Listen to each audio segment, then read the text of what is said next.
kelo tungni ODM in king'iye matut?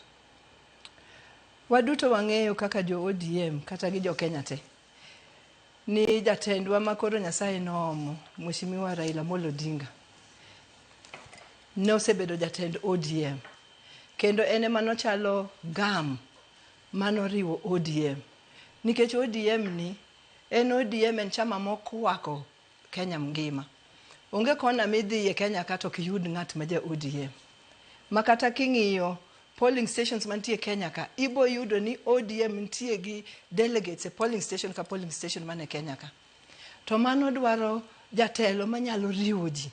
To Raila emane jatelo no. Noriwowa kendo nomakowa kaka gam.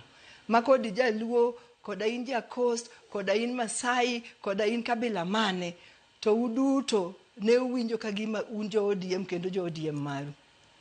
Koro ka jakom nonindo, joma ng'eny nowe ni ODM dhi barore. Nikech jakom ema nosebedo gam mar ODM. To gima ji ne wigi owilgo, to ni jakom ok ne mana jatelo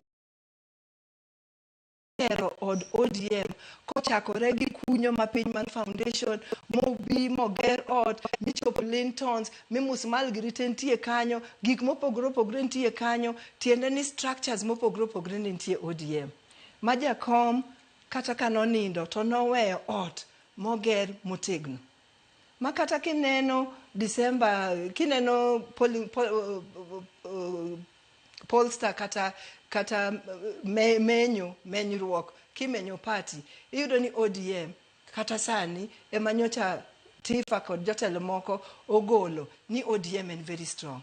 Masama ODM nigi 20%, party makoro sani rule miluongo ni UDA ni ibo yudo ni nigi 16%. Matiende ni ODM pod en very strong.